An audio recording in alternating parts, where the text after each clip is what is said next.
Il est mon sauveur, il est toujours le même. Jésus ne change, chantant, alléluia. Jésus ne change pas, Ik vaar Pieter maar uit blinkers. Okay. Hy nou weer, hy sê vir my, hy hou van 'n goed wat lager weg. Maar ek Sloep wat mos enige ding as in die vrede is, wat hy enige.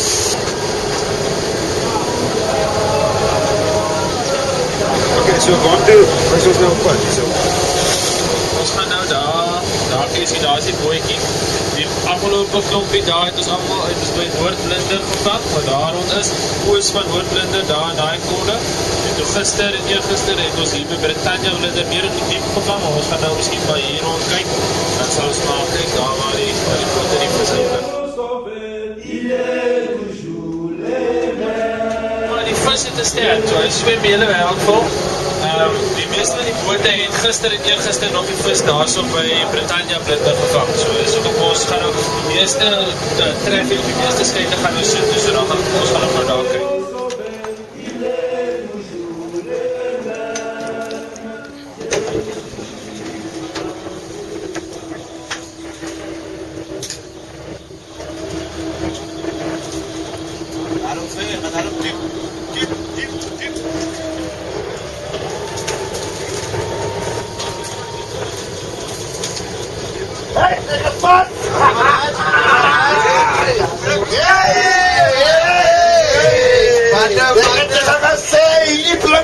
Hy vat die mis. Ek is pas!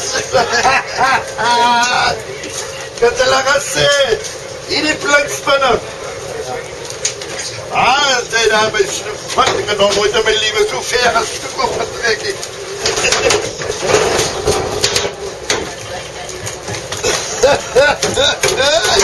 Kom jy daar, paard toe? Kom, lê maar daar, lê paard toe, man. Hey! Hey, Markie! Ik zei niks!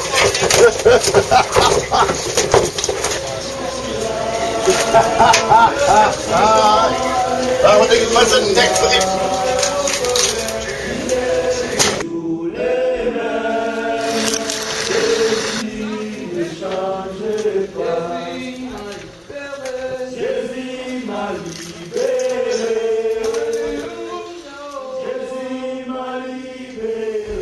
Onder die wakende oog van die skipper kom 'n dag se snoekvang by St. Helena Bay amper tot 'n einde. Hoewel die vissermanne lag en mekaar se siele uittrek, is hierdie geen pret uitstapie nie. Dit is werk en besigheid.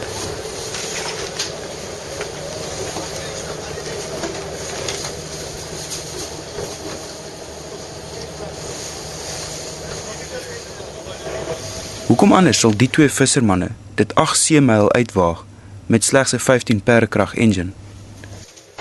En hoekom anders sal Edward Groenewald hier in beeld snoek trek tot sy vingers bloei vir meeste dae van die sogenaamde snoekseisoen? Dit gaan natuurlik oor die snoek self, 'n ikoniese Weskusvis. Maar die groot vraag word elke dag van vooraf in die hawe gevra. Ouwe! Hallo!